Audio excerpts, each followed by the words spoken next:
जी part 2 start हो गया lecture 4 का। अच्छा जी, IFRS 16 लीज का स्टैंडर्ड स्टार्ट कर रहे हैं हम।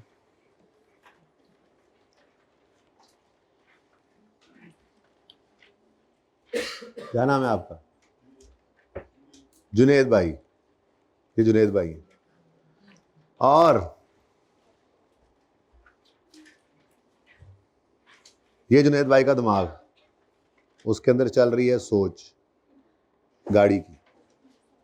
लेकिन जुनेद भाई के पास गाड़ी खरीदने के पैसे इकट्ठे इस वक्त मौजूद नहीं। तो जुनेद भाई चले गए बैंक के पास और बैंक को जाके ये रिक्वेस्ट की कि जी आप मुझे एक गाड़ी खरीद कर दे दें, बैंक या लीजिंग कंपनी।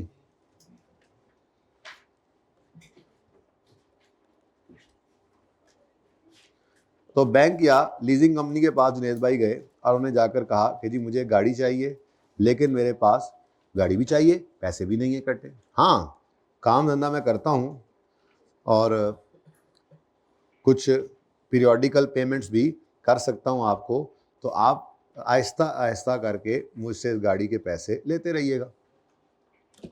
बैंक ने कहा ठीक है। बैंक वालों ने राब्ता किया होंडा वालों से। होंडा सही है, करोला लेनी है, क्या लेना है? होंडा सही है, ठीक है भाई कह रहे हैं होंडा लेनी है।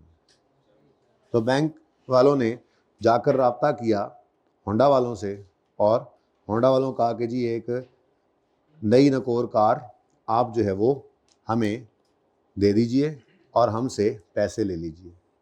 तो बैंक ने लेट से 80 लाख रुपए की, लैख लिखूं लैख, 80 लैक्स, ठीक है, 80 लाख की बैंक ने होंडा वालों से गाड़ी खरीदी और गाड़ी खरीद कर ये गाड़ी ये वो गाड़ी है, ठीक है जी। ये गाड़ी जो है इसका मुंह किस तरफ है ये समझ नहीं लग रही, तो इस तरफ लाइटें जला लेते हैं, ठीक है। और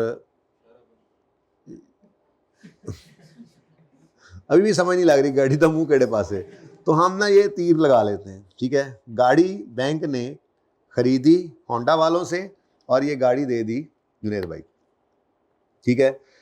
तय क्या पाया भाई? देखो आज ना वैसे तो फेयर वैल्यू ऑफ कार जो है वो कितनी है? 80 लाख। यानी कि कोई बंदा भी अगर चला जाए होंडा वालों के पास 80 लाख देकर ये गाड़ी ले ले। लेकिन भाईजान को तो 80 लाख इकट्ठे थे नहीं, तो होंडा के पास जाने की जरूरत नहीं पड़ी, बैंक के पास गए। बैंक वालों ने कहा ठीक है ये गाड़ी आप रख ले, ठीक है, और आप अगले 4 साल में 25-25 लाख करके हमें पे कर दीजिएगा। तो लीज पेमेंट्स कहते हैं इसको, लीज पेमेंट्स। तो तय क्या पा रहा है? ये अब एग्रीमेंट हो रहा है इनका आपस में, ठीक है, कि 25-25 लाख की 4 किस्तों में आपने 100 लाख वापस पे करना है। ये क्या बात हुई? ये क्या बात हुई? यानी गाड़ी तो आ गई एक ही दफ़ा में। अब गाड़ी जब आ गई तो बैंक या लीजिंग कंपनी कौन बन गया? लेसर, जिन्होंने एसेट लीज पर दिया है, ये कौन कहलाएगा? लेसर। और ये जुनेद भाई क्या बन गए? लेसी। लस्सी नहीं, लेसी, ठीक है। अब जुनेद भाई आहिस्ता आहिस्ता कैश पे करते रहेंगे। 25 लाख एक साल के एंड पर पे किया, फिर अगले साल के एंड पर एक और 25 लाख पे किया, फिर आहिस्ता आहिस्ता पेमेंट चल रही है। अब उससे अगले साल के एंड पे ज़रा ज़्यादा दूर हो गया था, 25 लाख, और आखिरकार 4 साल बाद इनकी ये पेमेंट हो जाएगी पूरी और फिर मज़ीद कोई पेमेंट नहीं करनी होगी। तो लीज पेमेंट्स फिर कितनी आई? अब 80 लाख की चीज़ बैंक 100 लाख में क्यों जुनेद को बेच रहा है? क्योंकि जुनेद ने इकट्ठे पैसे नहीं दिए, तो बैंक ने असल में ये इन्वेस्टमेंट की है। लेसर ये इन्वेस्टमेंट ही करता है, 80 लाख रुपए की इन्वेस्टमेंट की और उससे फिर 100 लाख रुपए वापस कमाए, मतलब 20 लाख रुपए का उन्होंने इसमें क्या रखा है? प्रॉफिट, इंटरेस्ट लेते हैं, ठीक है। तो इंटरेस्ट कितना आया जी इस ट्रांजैक्शन के अंदर, 100 माइनस 80 कितना जी, 20। ओके, तो ये जनाब एक सिंपल सी लीज की ट्रांजैक्शन हुआ करती है। ओके, 80 लाख की गाड़ी खरीदी बैंक ने और किस्तों पर जुनैद को दे दी। जुनैद ने गाड़ी आज रिसीव कर ली, इस्तेमाल करना शुरू कर दी और किस्तों में इसके पैसे आहिस्ता आहिस्ता करके जुनैद देता रहेगा। ओके, अच्छा, अब एक छोटी सी चीज़ और भी रिवाइज कर लें ज़रा।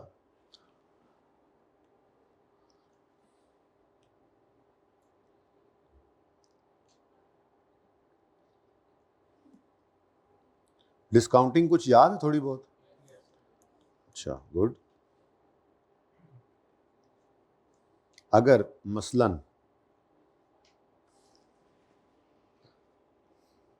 किस्तें जो हैं वो लेट से 130 130 130 ऐसे ही कोई डेटा ले लिया, 130 4 किस्तें 130 रुपए की, ठीक है। अब मेरा आपसे सवाल है, ठीक है, मैं आपको कह रहा हूं कि मुझे ज़रा प्रेजेंट वैल्यू निकाल दो इन लीज पेमेंट्स। ये क्या है? Lease payments. ये क्या है? Lease payments. आप मौजूद हैं इस वक्त यहाँ पर, ठीक है, गाड़ी आपको यहाँ पर जो है वो मिल गई है। अब ये अकाउंटिंग शुरू करनी है ना, तो अब लीज पेमेंट्स जो हैं वो तो अगले 4 साल के अंदर आ रही हैं, लेकिन मुझे इनकी वैल्यू आज चाहिए, तो इसको कहते हैं प्रेजेंट वैल्यू निकालना, present value of lease payments निकालना। तो डिस्काउंटिंग के 2 तरीके हैं। तरीका नंबर 1, आप सिंपल डिस्काउंटिंग कर लें। सिंपल डिस्काउंटिंग का फॉर्मूला क्या है? आप प्रेजेंट वैल्यू कहाँ लिखूं,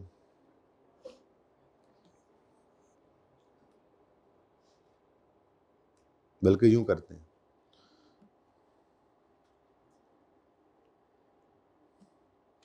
चलो ऐसी ही प्रेजेंट वैल्यू निकालने के 2 तरीके। अगर आप सिंपल डिस्काउंटिंग करते हैं तो आप क्या करेंगे जी, आप फ्यूचर वैल्यू को, जो कैश फ्लोज हैं उनको क्या करोगे, 1 + i raise to power minus है, ये फॉर्मूला लगता है। ओके, और अगर आप दूसरा केस बाद में देखते हैं, तो आपने क्या किया, आपने आज खड़े होकर, ये 2010 है, 11 है, 12 है, 13 है, 2010 के शुरू में आप खड़े हैं, आपको एक गाड़ी रिसीव हो गई और आपने 4 किस्तें 130 रुपए की पे करनी है अगले 4 साल में। तो मैं आपसे कह रहा हूं, आप इसकी प्रेजेंट वैल्यू निकाल दो। प्रेजेंट वैल्यू, तो आप क्या करोगे, आप इस 130 को वापस बुलाओगे, आप कहोगे भाई 130 जरा इधर आना। तो 130 को आप, कोई डिस्काउंट रेट भी होना चाहिए, 10% कर लें, अज्यूम करें 10%, ठीक है। तो 1 + i रेज़ टू पावर -1, तो 1 + i को 1.1 लिख दूं, कोई हर्ज तो नहीं। तो 1.1 रेज़ टू पावर -1, 1 साल पीछे इसको बुलाया। फिर दूसरे 130 को आपने जरा और जोर की आवाज देके, ओ भाई साहब इधर आना, थोड़ा और दूर से बुलाया, 2 साल पीछे। ये 130 2 साल पीछे आएगा। और ये तीसरा 130, ये कितने साल पीछे आएगा, ये 3 साल पीछे आएगा, 1.1 रेज़ टू पावर -3। और चौथे वाले को कॉल करके बुलाओ, उसको आवाज़ पहुंचनी कोई नहीं है, ठीक है जी। और ये 130 × 1.1 रेज़ टू पावर -4, आंसर क्या आ गया, 400। यानी इन सारे कैश फ्लोज की आज की वैल्यू क्या है, 412। नॉर्मली आपको नजर आया करेगा यही फेयर वैल्यू ऑफ एसेट हुआ करेगी, लेकिन लेसी का सवाल करते हुए, हम लेसी की अकाउंटिंग सीख रहे हैं, याद रखना हम फेयर वैल्यू ऑफ एसेट को हमेशा क्या कर दिया करेंगे, इग्नोर। इसको हमने कभी भी लिफ्ट नहीं करानी, इसको हमने हमेशा क्या कर देना है, ignore. Fair value of net asset, fair value of asset जो है वो लेसी के सवालों में हमने क्या किया करनी है, इग्नोर, ठीक है। अच्छा, डिस्काउंटिंग का एक और तरीका भी है, एन्युटी। एन्युटी का फॉर्मूला कब यूज हो सकता है, कोई बता दे मुझे। जब 3 चीजें हो जाएं, नंबर 1 सेम कैश फ्लो हो, सेम इंटरवल हो, और कैश फ्लो एक से ज्यादा भी हो, ये भी जरूरी है, ठीक है। कैश फ्लो एक से ज्यादा हो, एक जैसे हो, एक जैसे इंटरवल से हो। इंटरवल का मतलब साल भी हो सकता है, 6 महीने भी हो सकता है, 3 महीने भी हो सकता है, महीना भी हो सकता है, ठीक है। तो एक जैसा कैश फ्लो हो, पहली बात कैश फ्लो एक से ज्यादा हो, दूसरा एक जैसे हो, सेम हो, तीसरा एक जैसे इंटरवल से हो। तो आप एन्युटी का फॉर्मूला लगा सकते हैं, और एन्युटी का फॉर्मूला क्या है जी, फ्यूचर वैल्यू को मल्टीप्लाई करोगे किससे, 1 minus 1 plus i raise to power minus n divided by, ये सही लिखा है मैंने, पक्की बात है, मैं भूल गया हूँ तो बता देना मुझे, बंदा बशर भूल जाता है बंदा, है जी। तो प्रेजेंट वैल्यू निकालने का एक शॉर्ट तरीका भी है, अगर आपके कैश फ्लो सेम है, एक से ज़्यादा कैश फ्लो है, एक से ज़्यादा दफ़ा नज़र आ रहे हैं ना, एक ही इंटरवल से नज़र आ रहे हैं, ठीक है, तो आप 130 इंटू 1 माइनस 1.1, अब ये जो n है ना, ये जो n, ये नंबर ऑफ ईयर्स नहीं लेने आप, लेने, याद रखना इस सवाल में इत्तफाकन ईयर्स ही आ रहा है, लेकिन आपने नंबर ऑफ ईयर्स नहीं लेने, ठीक है, आपने नंबर ऑफ कैश फ्लोज देखने हैं कितने, ठीक है, नंबर ऑफ, हाँ 130 कितनी दफा आ रहा है, 4 दफा। अगर ये 6-6 महीने बाद किस्तें होती तो 4 साल की ही लीज में कैश फ्लोज कितनी बार आते, 8 दफा, तो यहाँ पर n 8 ले लेते, लेकिन फिर रेट भी ये सेमी एनुअल होता है, ये देखेंगे आगे इंशाल्लाह, फिलहाल एनुअल चल रहा है। तो माइनस क्या करोगे, 130 कितनी बार आ रहा है, कितने कैश फ्लोज हैं, तो 1.1, 1 minus 1.1 raise to power minus 4 divided by 0.1, ठीक है जी, आंसर क्या आएगा, सेम ही आना है। तो ये थोड़ी सी हमने डिस्काउंटिंग हल्की फुल्की रिवाइज की है, बड़ी तफसील से डिस्काउंटिंग इंशाल्लाह यहाँ पर देखेंगे, कभी एडवांस में रेंटल्स आएंगे, कभी एरियर्स में आएंगे, कभी एनुअल होंगे, कभी सेमी एनुअल, कभी क्वार्टर, कभी मंथली, कभी बीच में मिस हो जाया करेंगे रेंटल्स, बहुत कुछ होना है अभी तो आपके साथ, ठीक है, ओके। मुश्किल नहीं है टॉपिक, बस भूलने लग जाती हैं चीज़ें कुछ अरसे बाद, जब ये गुजर जाते हैं, से जब चल रहा होता है ये टॉपिक, तब तो आप कहते हैं वाह वाह सुभान अल्लाह कैसा ज़बरदस्त टॉपिक है, सब कुछ ही में आता है, मुश्किल थोड़ा सा लग रहा होता है, लेकिन फिर आहिस्ता आहिस्ता प्रैक्टिस के साथ साथ ईजी होता जाता है, लेकिन बाद में फिर चीज़ें भूलती हैं, तो बस उसको याद रखने का तरीका तब बताऊँगा जब ये एक बार हो जाएगा, कैसे याद रखना है, क्या तरीका हो, ठीक है, चलिए। अच्छा जी, क्वेश्चन से ही काम शुरू करते हैं, फिर क्वेश्चन पहला करते हैं। क्वेश्चन पढ़िए ज़रा, क्या कहानी है क्वेश्चन के अंदर,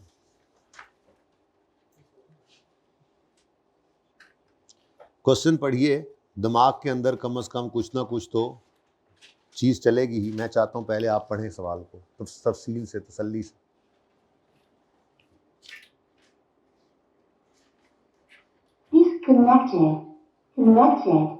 इसको पॉज कर दें आमिर भाई इतनी देर में। जी कोई मसला हो गया जी, कोई कनेक्शन फेल हो रहा है भाई, ऐसे कुछ हो तो फिर पॉज कर देना, ठीक है। अच्छा जी, सवाल पढ़े, सवाल पढ़े।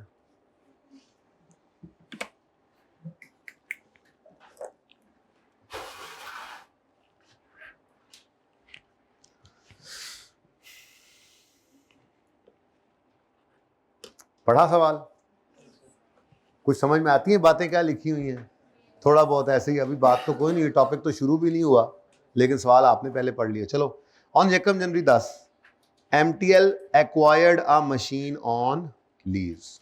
तो MTL ने अगर मशीन अगर एक्वायर की है लीज पर, तो MTL लेसर हुआ ना फिर।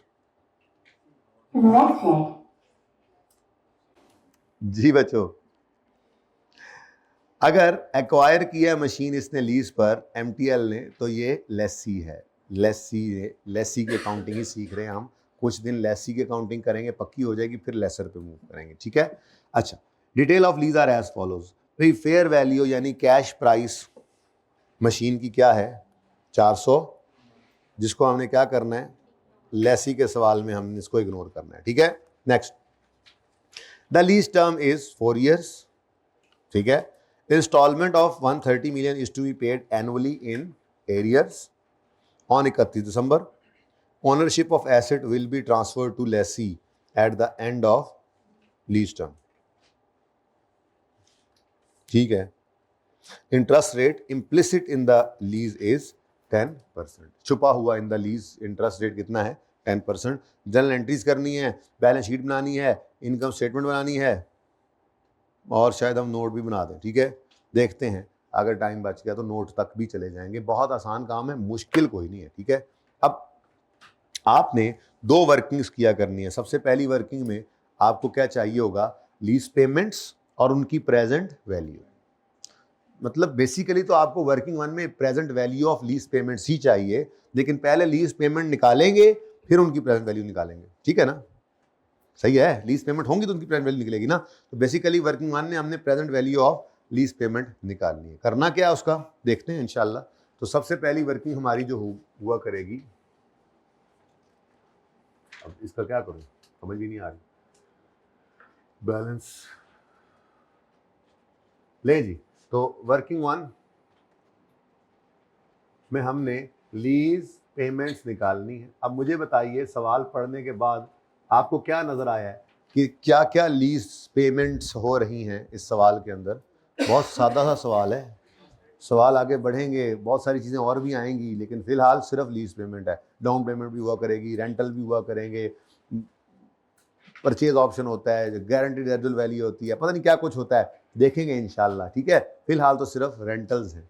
क्या जी, रेंटल या instalment of 130 is to be paid annually in arrears, ठीक है। ये वही है 412 जिसका निकाला था मैंने, बहाने से ये करवा दिया था, ओके। तो लीज पेमेंट्स 130 इंटू 4 टोटल कितना 520। तो 520 रुपीज़ की, ये थाउजेंड में तो नहीं है ना, मिलियन में, गुड।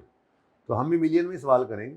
बस ये है कि एंड पे ज़रा राउंडिंग का डिफरेंस आएगा, उसको अगर 2 डेसिमल तक करें तो वो भी नहीं आएगा इंशाल्लाह, 2 डेसिमल तक कर लेंगे। तो 520, what is this, this is lease payment. Lease payments का मतलब होता है वो पैसे जो लेसी से लेसर को जाने, कोई भी अमाउंट जो लेसी से लेसर को जाए वो क्या है, लीज पेमेंट, ठीक है। अच्छा, अब अगली बात, आपने इसकी प्रेजेंट वैल्यू निकालनी है। तो टाइमलाइन बनाने की जरूरत नहीं हुआ करती है, टाइमलाइन बनाए बगैर आपने ये लीज पेमेंट्स की प्रेजेंट वैल्यू निकाला करनी है। कैसे, वो मैं इंशाल्लाह बता दूंगा, जो अगला स्केड्यूल है उससे बनाया करेंगे। फिलहाल तो टाइमलाइन मैंने बना दी थी और इनफैक्ट मैंने आपको बातों बातों में ये प्रेजेंट वैल्यू भी निकलवा दी हुई है इसकी, ठीक है। तो यही है 130 के 4 किराए हैं एरियर में। अब 1 जनवरी 2010 को ये लीज कमेंस हो रही है, स्टार्ट हो रही है, और 4 किराए हैं एरियर में 130 रुपए के। तो यही टाइमलाइन नहीं बनती, ओके। अब प्रेजेंट वैल्यू कैसे निकालनी है, इसको छोड़ो, दोबारा इधर आकर निकालो। आप कहोगे जी यार सेम किराए हैं, सेम इंटरवल है, एक से ज्यादा किराए हैं, तो एनुटी का फॉर्मूला लगा लो, टाइम बच जाएगा, ठीक है। तो 130 इंटू 1 माइनस 1.1 कितने किराए हैं, तो -4 डिवाइडेड बाय 0.1, आंसर इज 412।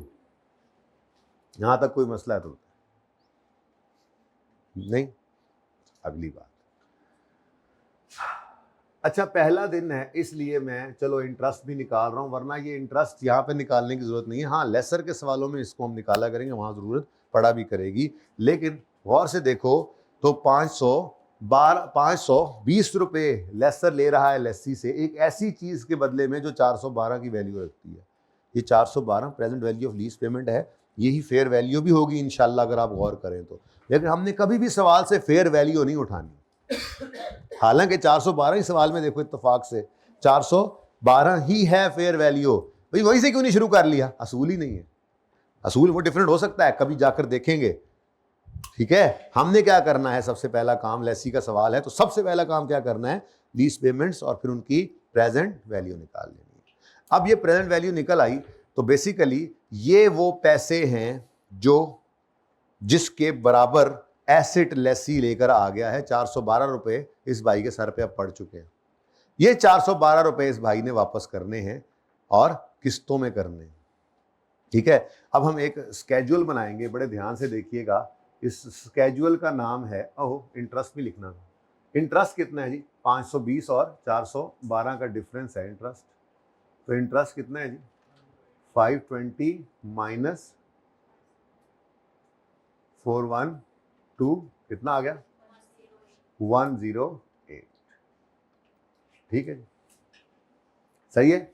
अब मेन वर्किंग जो यहाँ पे लीज के अंदर हुआ करेगी, जिसकी बुनियाद पर हम सारी लीज फिर किया करेंगे, सारी एंट्रीज भी इसी को देख के करेंगे, हम इनकम स्टेटमेंट बैलेंस शीट भी इसी को देखकर बनाया करेंगे, हम नोट भी इस लीज का इसी को देखकर बनाएंगे इंशाल्लाह। ठीक है, तो वर्किंग टू क्या है जी, लीज अमोर्टाइजेशन स्केड्यूल, शेड्यूल भी कह सकते हैं कुछ बच्चे, यूके यूएस का भी मसला है ना इनको है।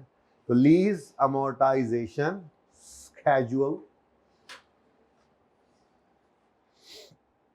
जी, इसके अंदर कौन कौन से कॉलम्स होंगे, डेट, डिस्क्रिप्शन, एसेट, सरप्लस, वो नहीं है, अच्छा, डेट, इंस्टॉलमेंट्स।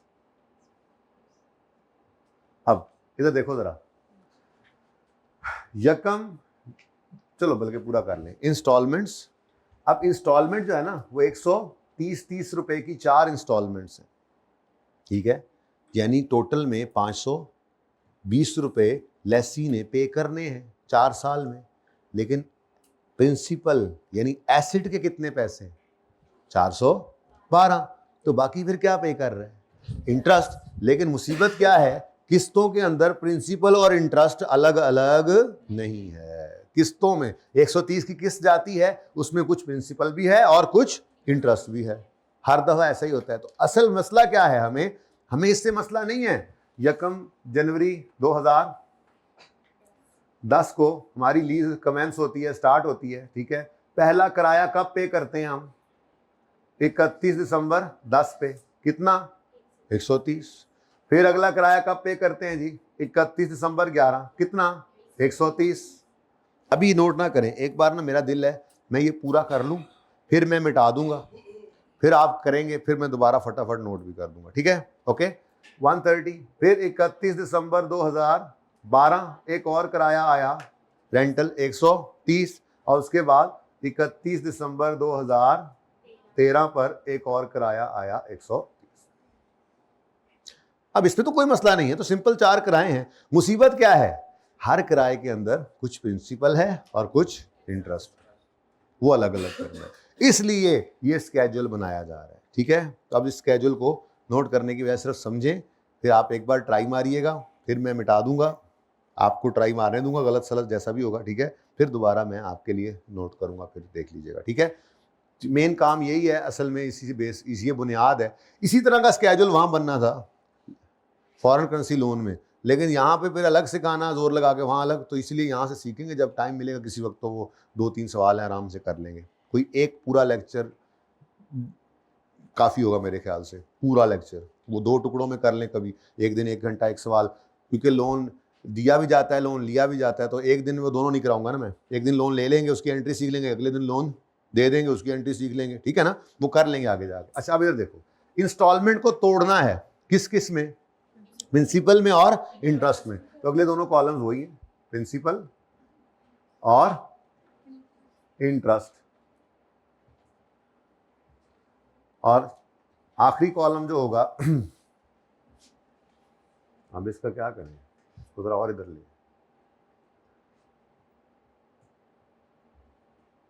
प्रिंसिपल, इंटरेस्ट और बैलेंस।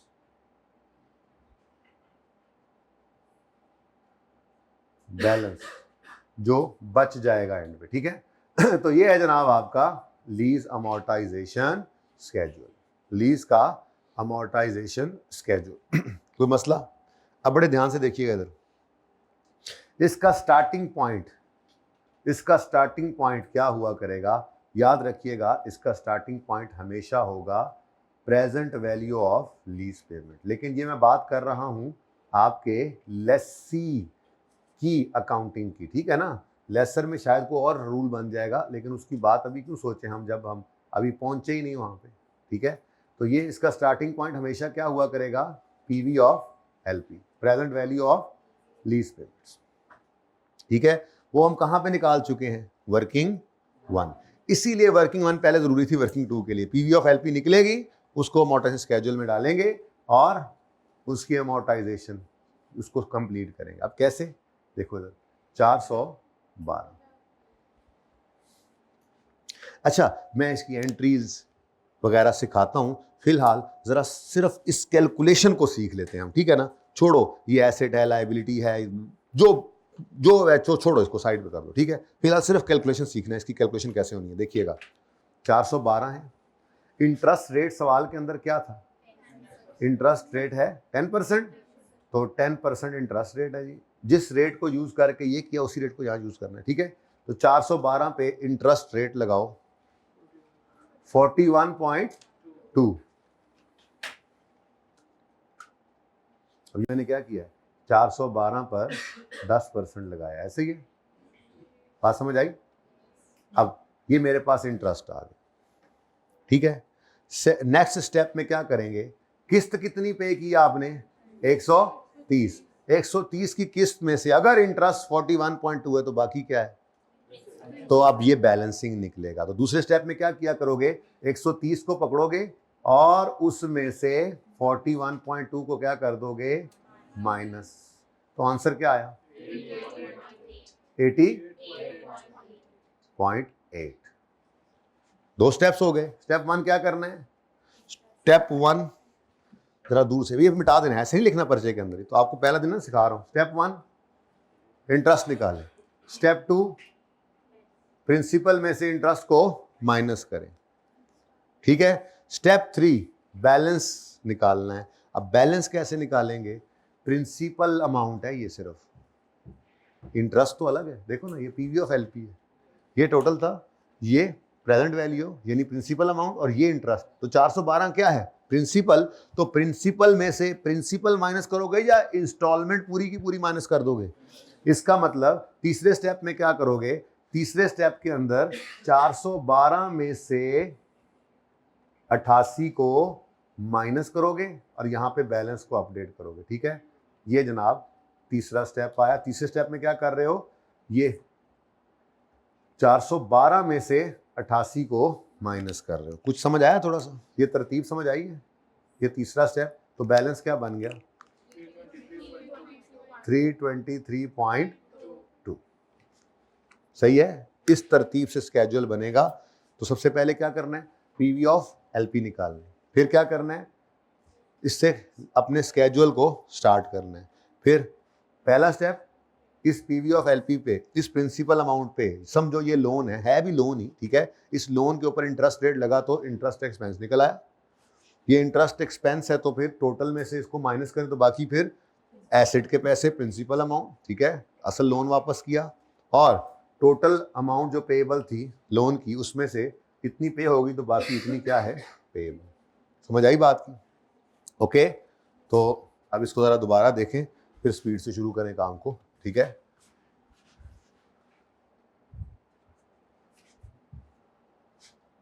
ये तीर तूर को नहीं लगाने अब मैंने, नहीं जी। 412 PV of LP, starting point हमारे अमोर्टाइजेशन स्केड्यूल का। इंटरेस्ट रेट कितना है इम्प्लिसिट इन द लीज, 10%। तो 412 पे 10% लगा तो आ गया 41.2, ठीक हो गया। उसके बाद अगर 41.2 इंटरेस्ट है और टोटल 130 की इंस्टॉलमेंट है, तो फिर 130 में से अगर 41 इंटरेस्ट पे किया तो बाकी फिर ये प्रिंसिपल है, ठीक है।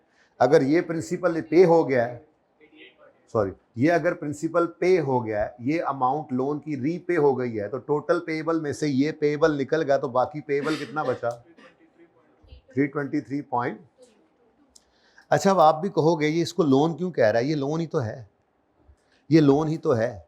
मतलब मसलन हम बैंक के पास जाते, भाई बैंक के पास जाते और कहते भाईजान आप ना मुझे 412 रुपए दे दें, मैंने गाड़ी खरीदनी है। तो क्या करता बैंक, इनको लोन देता, ये एंट्री पास करते, cash debit loan payable credit. फिर जाते होंडा वालों के पास और वहां से जाके गाड़ी खरीद लेते, ठीक है। तो एंट्री पास करते अपने पास व्हीकल डेबिट और कैश क्रेडिट। अब ये जो कैश का आना और जाना ये नहीं है, बाकी तो सारा वैसे ही हो रहा है। व्हीकल इनके पास आ गया है, व्हीकल डेबिट, और दूसरी तरफ लोन टू बैंक क्रेडिट, ठीक है, उसका नाम बस लीज लायबिलिटी है, क्योंकि इस ट्रांजैक्शन में कैश नहीं आया कि लोन कहें, एसेट आया है, लीज्ड एसेट आया और दूसरी तरफ एक लायबिलिटी स्टैंड होगी, तो ये लायबिलिटी ही है, लोन ही है। उधार पे एसेट हमें दिया है ना उन्होंने, हमारे तो पैसे नहीं थे, ठीक है, तो ये क्या है, लोन ही तो है। तो लोन के ऊपर इंटरेस्ट रेट लगाया, इंटरेस्ट एक्सपेंस आ गया पूरे साल का, यकम जनवरी 10 से 31 दिसंबर 10 तक का इंटरेस्ट है ये, ठीक है, पूरे साल का इंटरेस्ट अगर ये है तो इस साल की किस्त में से ये इंटरेस्ट निकाल दो तो बाकी क्या बच गया, प्रिंसिपल। कोई मसला? अब इसको आगे बढ़ाएं, अगला साल एंड होगा तो प्रिंसिपल के ऊपर फिर इंटरेस्ट रेट लगेगा, तो ये आ गया 30.32, ठीक है। अगर अगले साल का इंटरेस्ट 32 बनता है और टोटल अमाउंट 130 पे की है तो बाकी फिर प्रिंसिपल है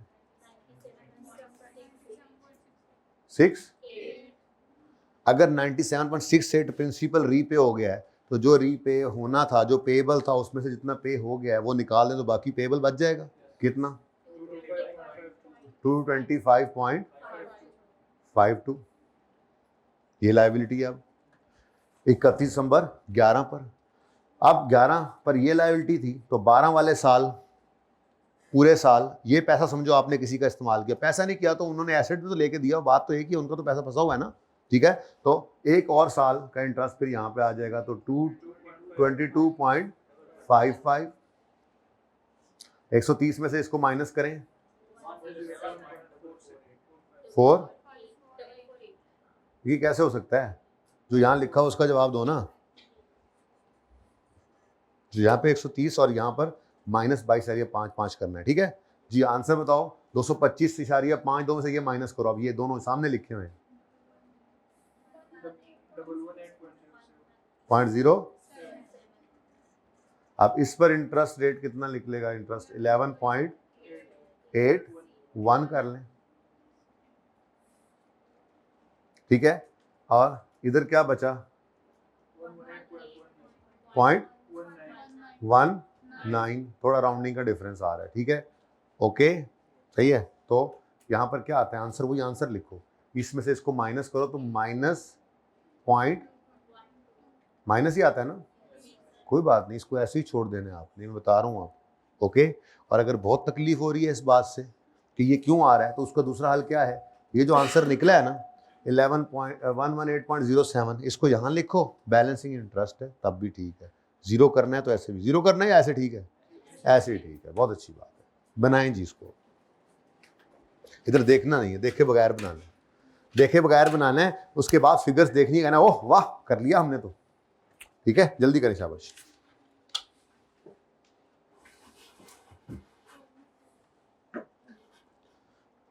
मुश्किल काम हो गया, अब आगे तो बहुत आसान काम है, जल्दी करें, शाबाश।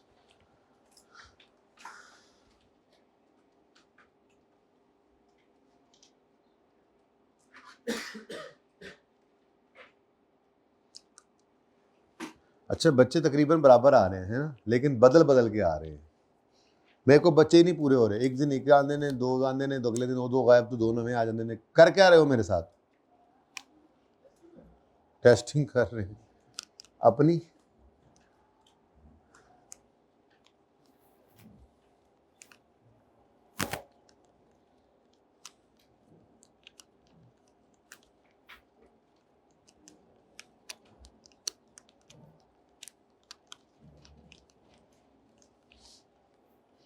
बन गया, जल्दी जल्दी जल्दी जल्दी जल्दी, शाबाश शाबाश शाबाश।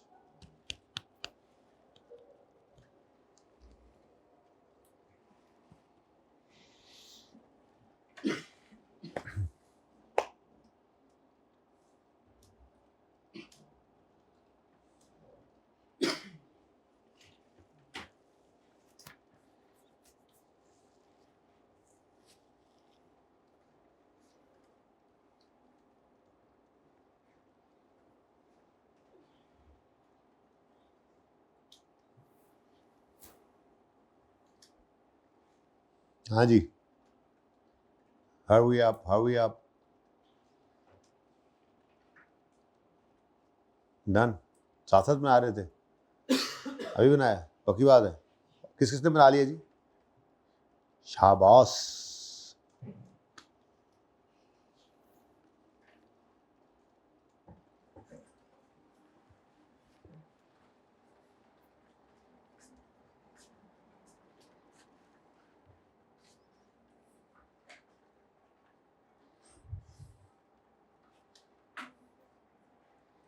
छेती कर लो, ढिलियो।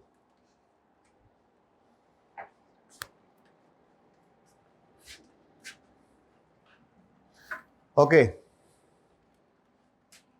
कोई लिफ्ट नहीं करा रहा। ओके, अभी भी नहीं, जल्दी करो। अच्छा, किस किस ने देख के नोट किया? हाथ खड़ा करें। मानना तो किसी ने भी नहीं है।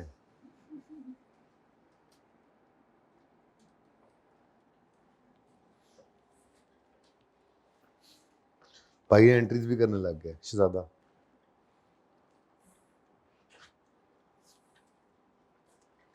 जल्दी शाबाश, जल्दी जल्दी जल्दी जल्दी कराता हूँ, तभी तो गलतियां होती हैं, है ना? है ना? ना 4 डेसिमल तक चले गए शहजादे, क्या बात है। क्या करना था? करना होता है राउंड ऑफ। अच्छा, 2 डेसिमल तक चले जाया करो, मिलियंस में फिगर हो तो ठीक है, काफी होता है। 1 तक भी काम चल जाता है।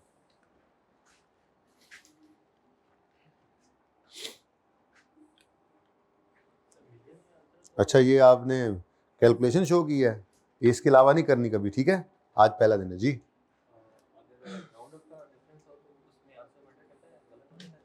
मैं फेल होने के तरीके सिखा रहा हूँ क्या? यहाँ नहीं मैटर करता, बिल्कुल नहीं करता। कोई बात नहीं, आपने 1 डेसिमल यूज किया होगा। 0.12 आ रहा है इधर भी। हाँ जी,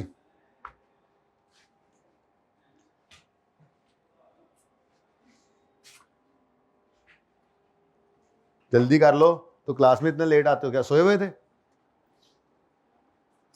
अच्छा जी,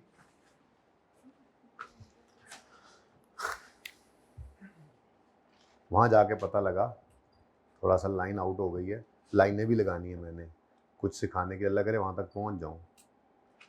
118.07 118.0 लें जी। एंट्रीज की तरफ चलते हैं। अब एंट्रीज बहुत बहुत बहुत बहुत आसान है। क्वेश्चन नंबर कौन सा चल रहा है जी? 1, ठीक है। MTL है ना नाम इसका, MTL Mushtaba textile. General entries करने लगे हैं जी हम। सवाल को तो मैं देख ही रहा, देख लो सवाल पता नहीं क्या ओपन हुआ होगा, नक्शे ऐसे ही कोई टाइमलाइन ओपन हुई है। मेरा काम खत्म है सवाल से, अब मेरा कोई लेना देना नहीं है फिलहाल तो, ठीक है। अमोर्टाइजेशन स्केड्यूल मेरे सामने है, किसी को देख के मैंने एंट्रीज कर लेनी है। ओके, तो अमोर्टाइजेशन स्केड्यूल बनाने के लिए याद रखना, पहली लाइन हमेशा क्या रखनी है आपने? खाली, ठीक है। पहली लाइन खाली रखनी है।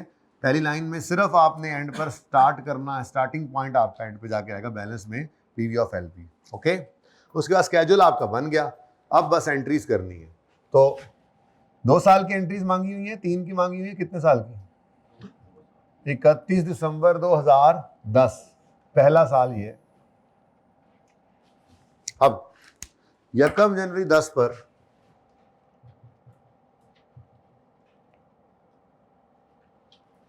आपने एक एसेट लीज पर ले लिया है।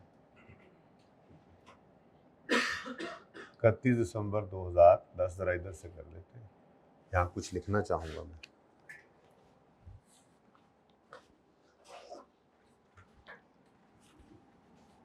अभी एंट्री फाइनल वाली नहीं लिख रहा, जरा देख लें कैसे एंट्री निकाल रहा हूं मैं। 1 जनवरी 2010, अभी ना लिखिएगा। देखिए जी, आप अगर कोई नॉर्मल एसेट खरीदा करते थे उधार पे तो क्या एंट्री करते थे? Asset debit payable credit. अच्छा, उधार पे नहीं खरीदा, कैश पे खरीदा, एसेट डेबिट कैश क्रेडिट। अगर उधार पे खरीदा तो एसेट डेबिट पेएबल क्रेडिट। अब ये आपने खरीदा नहीं है, आपने लीज पे लिया, तो इसका नाम हो जाएगा लीज्ड एसेट डेबिट और लीज पेएबल क्रेडिट। असल में तो ये एंट्री सिंपल ही है, leased asset debit lease payable credit. लेकिन लीज्ड एसेट का नाम जब IFRS 16 आया था ना, नया स्टैंडर्ड जब ये आया था, तो इसने नाम बदल कर लीज्ड एसेट को कह दिया था, इसका नाम रख दो राइट ऑफ यूज एसेट। क्या नाम रख दो जी? Right of use asset. तो right of use asset is nothing but leased asset का नवे आला नाम। ओके, सही है। तो फिर एंट्री क्या बन गई? Right of use debit, right of use, जैसे पीपीई डेबिट होता था, प्लांट डेबिट होता था, मशीनरी डेबिट होती थी, इन्वेस्टमेंट प्रॉपर्टी डेबिट खरीदते हुए, ये खरीदा नहीं है, ये लीज पर लिया है, समझो उधार पर लिया है, ठीक है। तो उसका नाम क्या है, लीज एसेट का नाम क्या स्टैंडर्ड रखा हुआ है, right of use asset debit, और लीज लायबिलिटी, लीज ऑब्लिगेशन जो भी कह दे, लीज लायबिलिटी कह दे, लीज लायबिलिटी क्रेडिट, ठीक है। ओके, अब असूल क्या है, असूल ये है कि लीज लायबिलिटी हमेशा रिकॉर्ड हुआ करेगी पीवी ऑफ एलपी पे। लीज लायबिलिटी हमेशा किस पर रिकॉर्ड किया करेंगे आप, present value of lease payment पर। कितनी है जी present value of lease payment, कितनी है यार, दूसरे साल की एंट्रियां भी करनी है। Present value of lease payment यकम जनवरी 2010, right of use asset debit, right of use asset debit,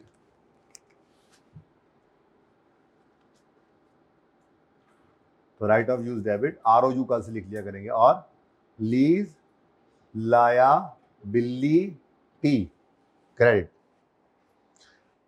असूल याद करने हैं साथ साथ, ठीक है। तो लीज लायबिलिटी हमेशा किस पर रिकॉर्ड करनी है आपने, present value of lease payment.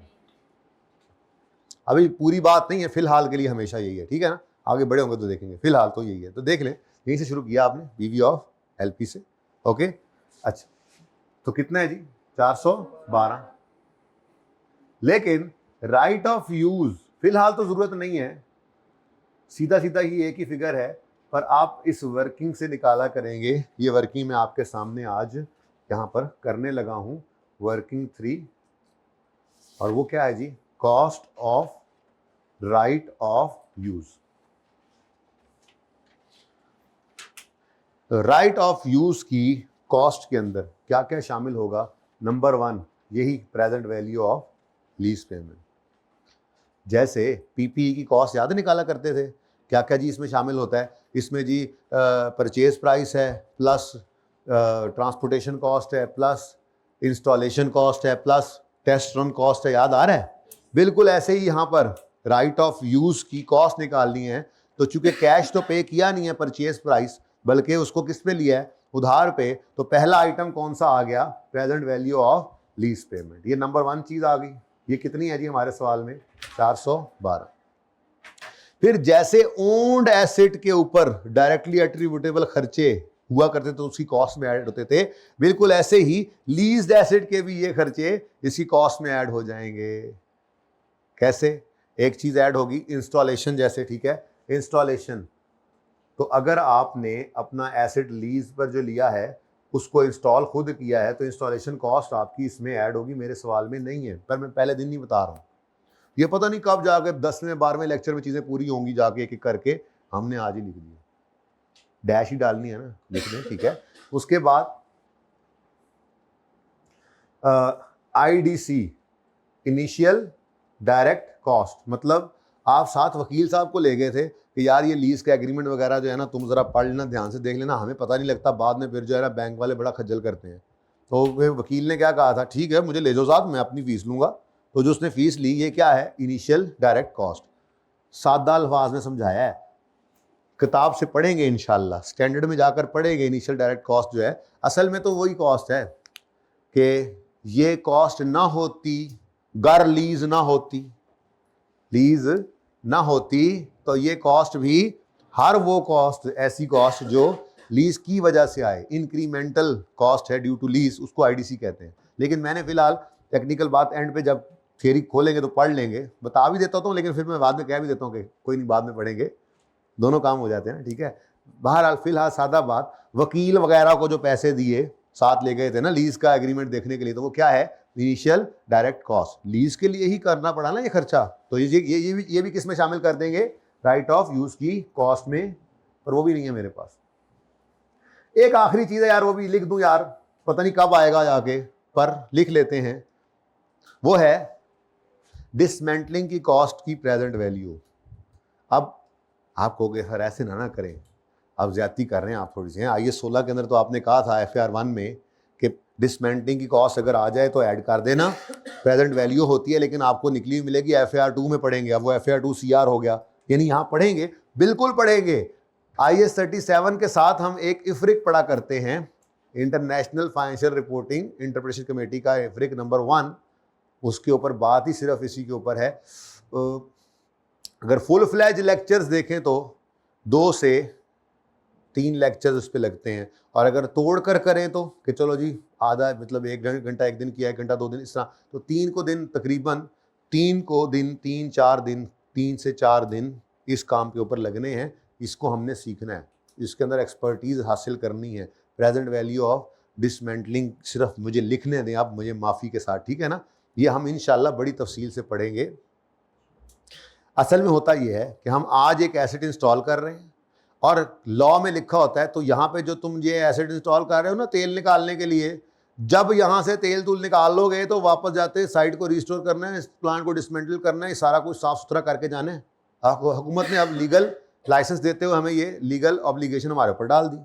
तो आज ही खड़े होकर अंदाज़ा लगाते हैं हम लोग कि जब हम 10 साल 15 साल 20 साल बाद जाते हुए यहाँ से इसको डिसमेंटल करेंगे, साइट को रिस्टोर करेंगे, तो हमें कितना खर्चा आएगा, उसकी प्रेजेंट वैल्यू निकाली जाती है। इसकी पूरी अकाउंटिंग है, इसकी जर्नल एंट्री सीखेंगे, फिर कॉस्ट मॉडल है, रीवैल्यूएशन मॉडल है, ये सारी चीज़ें देखनी है हमने इफ्रिक 1 के अंदर। तो इसलिए परेशान नहीं होना। फिलहाल मुझे सिर्फ एक लफ्ज़ लिख लेने दो, इतनी देर से मैं ये खप रहा था कि मैं ये लिखना चाह रहा हूँ, plus present value of dismantling, ताकि 90% इसका फॉर्मूला तो आपके सामने मैं पूरा लिख दूँ ना। कोई एक आधी चीज़ और भी आ सकती है, वो फिर देखेंगे। तो राइट ऑफ यूज़ आप यूँ समझ लेंगे बस यही है, बस कोई और चीज़ आगे जब आएगी तो देखेंगे। फिलहाल यही चीज़ है, ये मैक्सिमम पॉसिबल आइटम्स हैं जो राइट ऑफ यूज़ की कॉस्ट में आ सकते हैं। अब इस सवाल के अंदर इतनी लंबी बात करने की जरूरत नहीं थी, मुझे चाहिए था मैं आपको कहता चलो भाई 412 से एंट्री पास करें, right of use debit, lease liability credit, तो आज तो जिंदगी आसान हो जाती। लेकिन फिर जब कभी इस किसी चीज़ ने आना था तो उस वक्त भी तो फंसना ही था ना।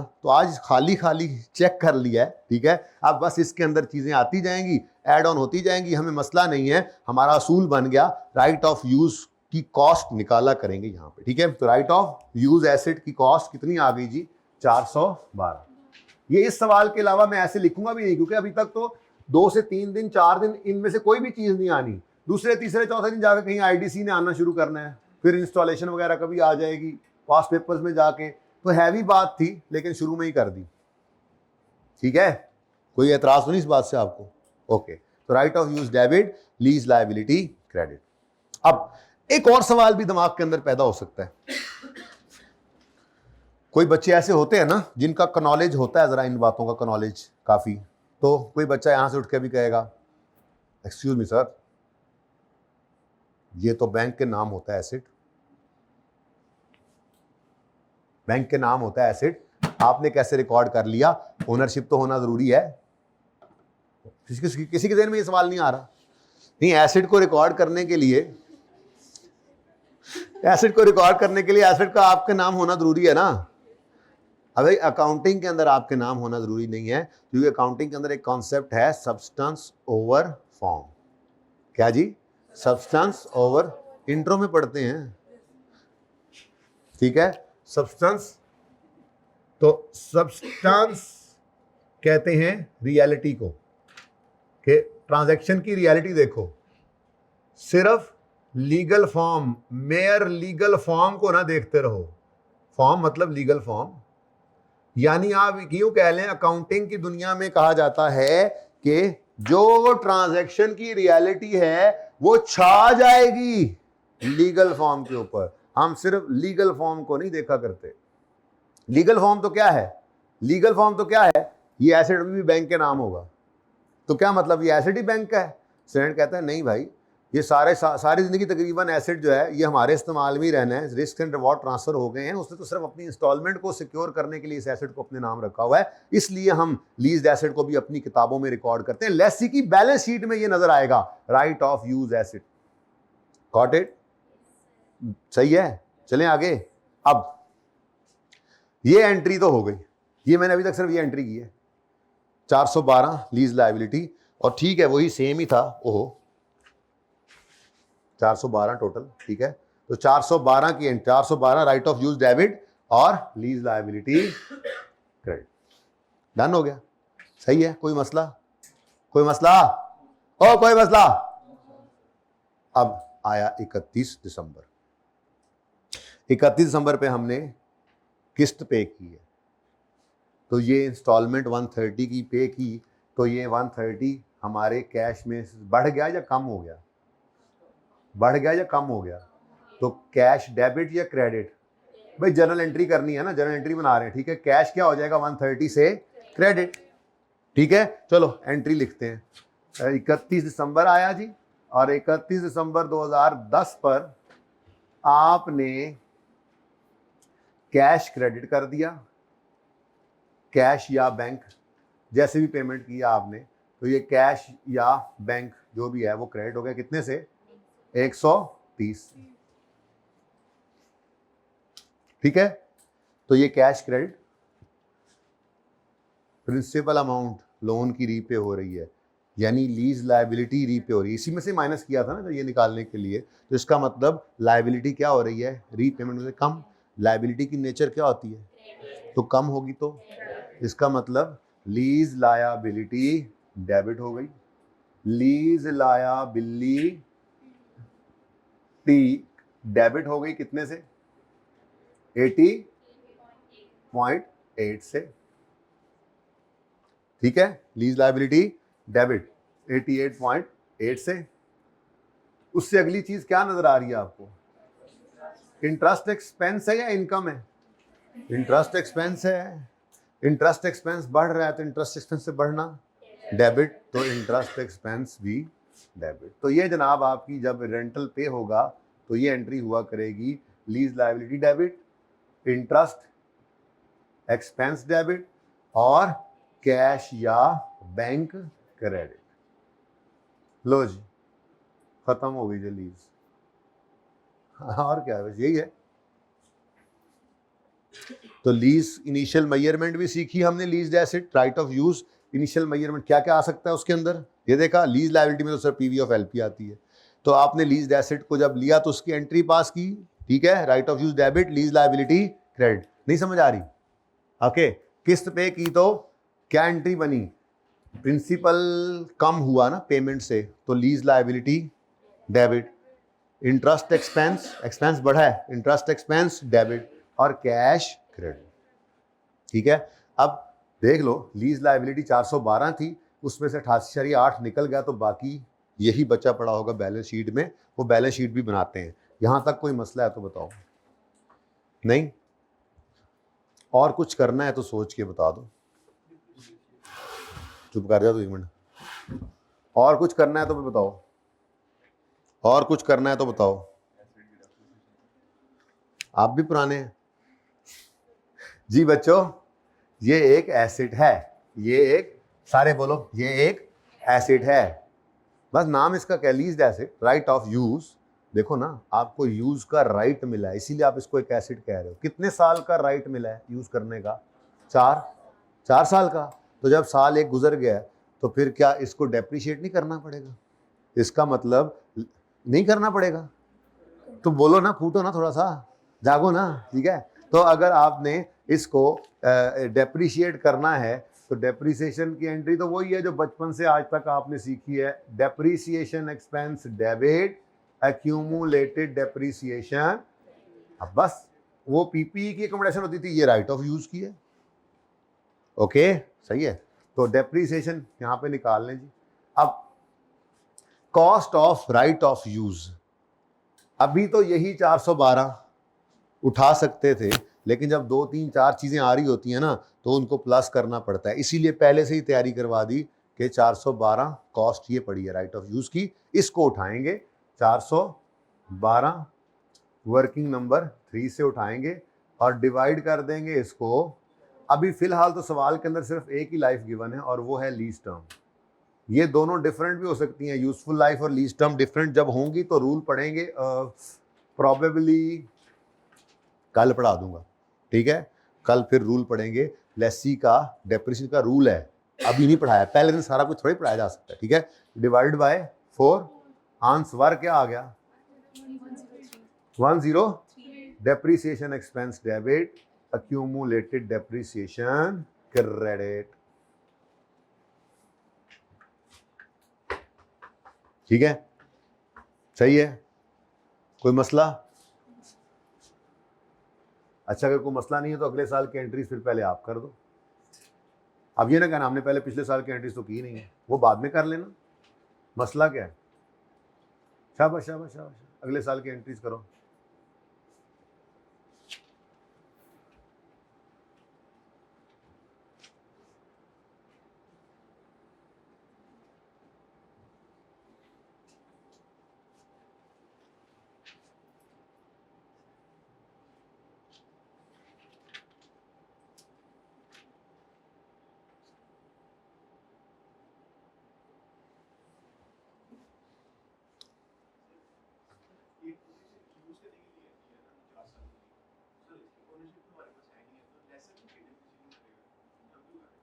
वो लेसर की काउंटिंग में जाके सिखाऊंगा। हम किस चीज को डेप्रिशिएट कर रहे हैं, एसेट को या जो हमें राइट मिला है उसको? हम तो राइट ऑफ यूज को डेप्रिशिएट कर रहे हैं। वो राइट यूज करने की राइट की कॉस्ट थी ना, वो कॉस्ट पे किया हमने 412 रुपये प्लस कुछ और इंस्टॉलेशन वगैरह। तो अब इस रिसोर्स से हमें कितना अरसा फायदा आना है? 4 साल। तो 4 साल पे उस राइट ऑफ यूज को डेप्रिशिएट कर रहे हैं हम, तो उस एसेट को कर ही नहीं डेप्रिशिएट। बाकी ये बड़ी लंबी कहानी, 15-16 दिन चलना है इस टॉपिक ने, छोटा उससे ऊपर भी चला जाए तो थोड़ा बहुत अगले के साथ साथ, तो फिर बहुत सारी चीज़ें भी तो आनी है। अभी तो लेसी की लीज की टाइप्स हैं, फिर लेसर की टाइप्स हैं, फिर ये पता नहीं कौन सी लीज होगी, फिर लेसर भी किताबों से निकाल, कुछ एसेट्स ऐसे आएंगे लेसर किताबों से निकाल देगा, लेसी रिकॉर्ड नहीं करेगा। दसो फिर हवा में करेंगे इंशाल्लाह, हर एक को अलग अलग देखना है। फिलहाल तो आप सादा बात रखो जी। स्ट्रेट लाइन है, खामोश हो तो स्ट्रेट लाइन ही होती है हमेशा। अच्छा जी, अगला साल एसेट दोबारा लीज पे लिया है, तो इसका मतलब पहली एंट्री तो नहीं होगी। फिर 31 दिसंबर 2011 आएगा तो 31 दिसंबर 2011 पर एक और किस्त पे हो रही है 130 की। प्रिंसिपल 97.68, इंटरेस्ट 32.3232 होता है वैसे जी। अब एंट्री क्या बनी? Lease liability debit, interest expense debit, cash credit.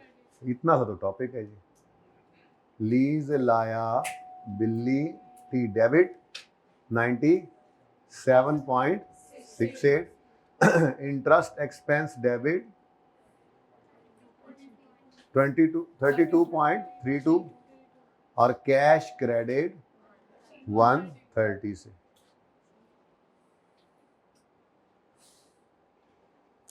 उसके बाद ईयर एंड आ गया, एक और साल गुजर गया, आपने एक और साल इस लीज एसेट को यूज कर लिया, तो 31 दिसंबर 11 पर आप एक और साल की डेप्रीसिएशन चार्ज कर दें। Depreciation expense debit, accumulated depreciation credit, straight line है तो 103 ही चलता रहेगा।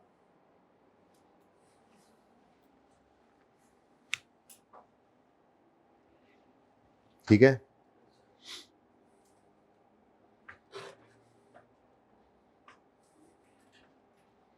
अच्छा मैं एंट्रीज मिटाना चाह रहा हूँ, पिक्चर लेनी है तो ले लो, क्योंकि एंट्रीज को देख के आप ज़रा जल्दी जल्दी बैलेंस शीट इनकम शीट बना लेते हैं। मैं नहीं चाहता कि आप उनको देख के बनाएं, क्योंकि पर्चे में आपसे एक्सट्रैक्ट्स मांगे तो आप क्या पहले एंट्रीज करके फिर एक्सट्रैक्ट्स बनाएंगे? Entries done?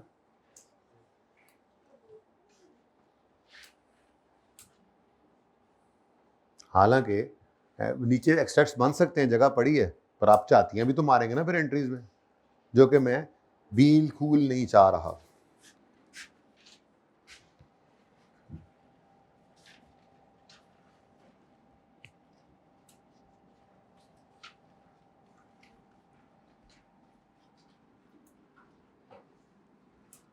चलो नोट कल बना लेंगे, इतना आसान है नोट इसका कि ना पूछो।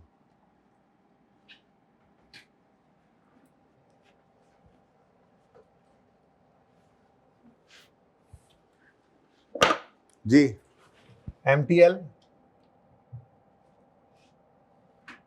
PNL के एक्सट्रैक्ट्स बना लेते हैं।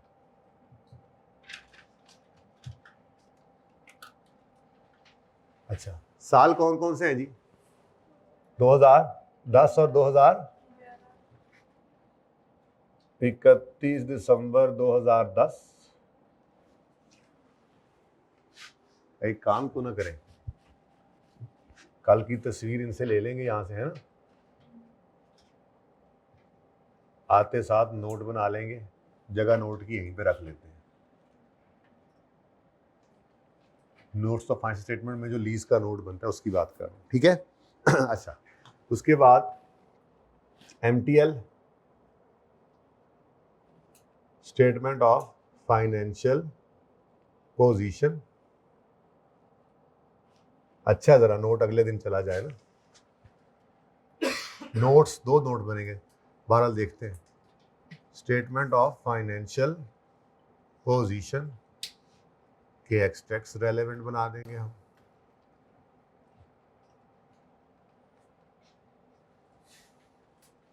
दो 2010 है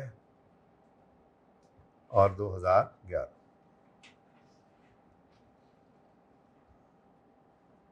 हाँ जी, अब PNL में देखो यही चीज तो याद करने वाली है। लेसी का सवाल है, लेसी का सवाल है, नॉर्मल लीज है, तो लेसी का सवाल हो तो PNL में क्या क्या पॉसिबल आइटम्स जा सकते हैं?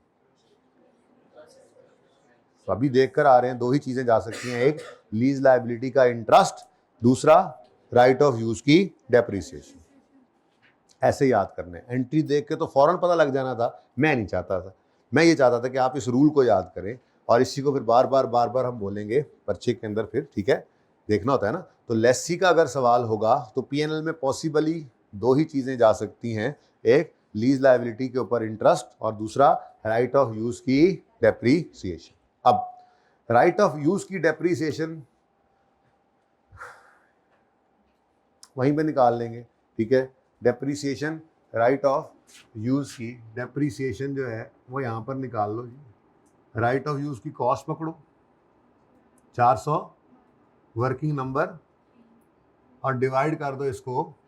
ये देखो ना, मुझे दोबारा करना पड़ा, एंट्री में तो ये हुआ पड़ा था ना, लेकिन अगर सवाल में वो एक्सट्रैक्ट्स मांगे तो मैं पहले एंट्रीज करके फिर एक्सट्रैक्ट्स तो नहीं बनाऊंगा ना, डायरेक्ट करना है। हर चीज की बुनियाद ये वर्किंग है, ठीक है। जनरल एंट्रीज की बुनियाद ये वर्किंग थी, PNL बैलेंस शीट बनाने की बुनियाद ये वर्किंग है, नोट कल बनाएंगे इंशाल्लाह, उसकी बुनियाद भी ये वर्किंग। ओके, तो कितनी आ गई डिडक्शन जी? 100, 2000। अच्छा, तरतीब ऐसे ही रख लें जैसे आपको आदत है, 10 को बाद में रख लें, ठीक है, आप परेशान ना हो, ठीक है, रिसेंट साल को पहले रख लें। तो 103 रुपए की डेप्रिसिएशन आ गई 2010 की। और दूसरी चीज क्या आएगी PNL में? Interest expense. किस साल का इंटरेस्ट एक्सपेंस चाहिए? 2010 पूरा बोले, फॉर द ईयर एंडेड 31 दिसंबर 2010। वो साल जो 31 दिसंबर 10 पे खत्म हो रहा है उसका इंटरेस्ट निकालना है, तो फिंगर थंब अप्रोच नाम रखेंगे हम, क्या?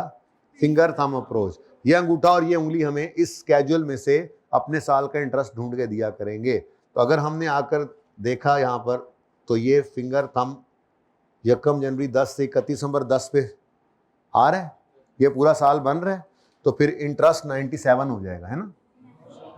बस यही बात समझने की थी, ये तो 11 के सामने आ रहा है, तो 1 जनवरी 10 से 31 दिसंबर 10 तक का इंटरेस्ट 31 दिसंबर 10 की शाम को पे भी हो गया, नजर ये आ रहा है 41.2, ठीक है।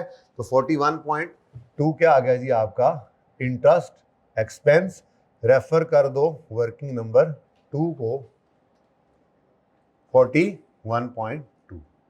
समझ आती है बात? ये था आपकी इनकम स्टेटमेंट। अच्छा, लेसी का सवाल, तो इनकम स्टेटमेंट में जो 2 चीजें जाती हैं वो हमने देख ली, ठीक है। लेसी का सवाल, बैलेंस शीट में कौन कौन सी 2 चीजें जाएंगी, कौन कौन सी चीजें जा सकती हैं? राइट ऑफ यूज और लीज लायबिलिटी।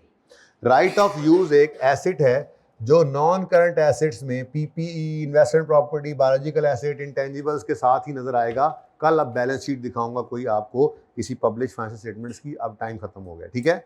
ओके, तो यहां पर नॉन करंट एसेट्स में आपका नजर आएगा राइट ऑफ यूज। लेकिन आपको पता है बैलेंस शीट के अंदर एसेट्स कैरिंग वैल्यू पे, बुक वैल्यू पे नजर आते हैं, ठीक है।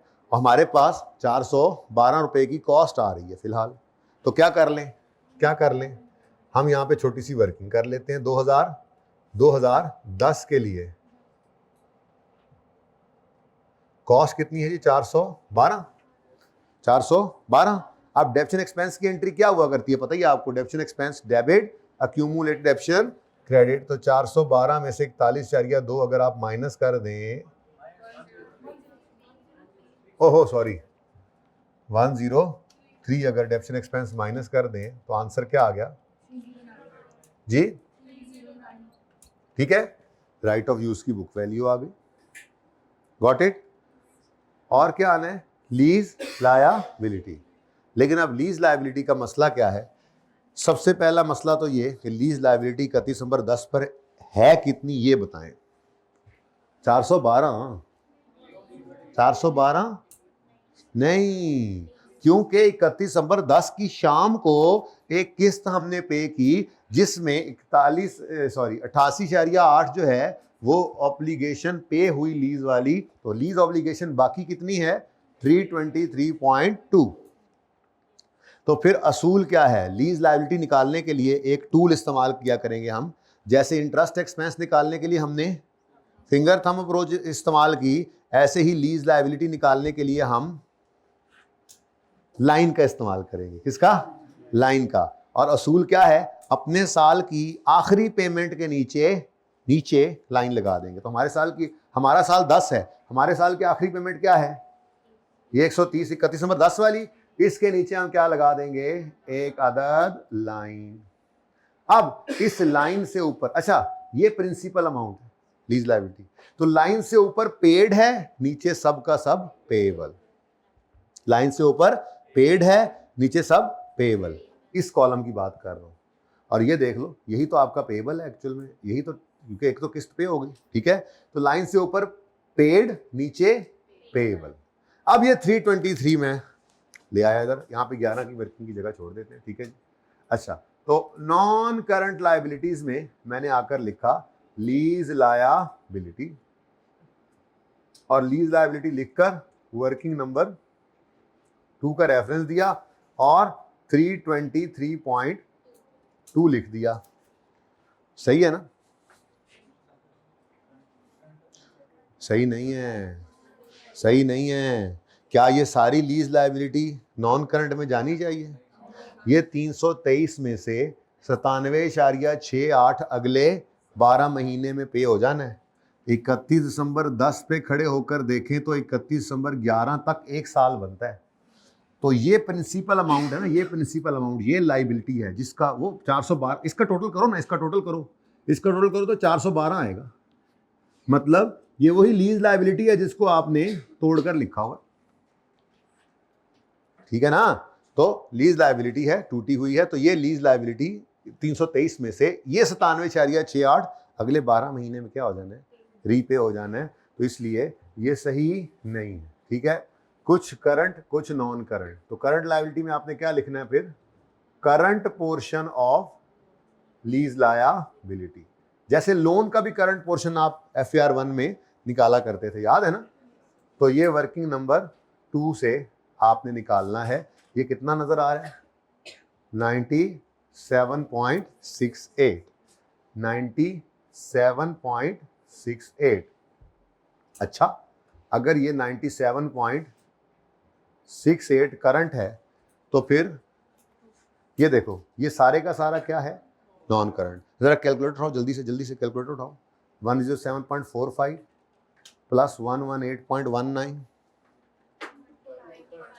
225 ये ऐसे भी निकल सकता है, राउंडिंग का डिफरेंस है, ये ऐसे भी निकल सकता है। 323.2 में से इसको माइनस कर दें, ये ऐसे भी निकल सकता है। और ये दोनों तरीके ना लगाएं क्योंकि ये पहले से हमारे स्केड्यूल में निकला हुआ है। क्या मतलब?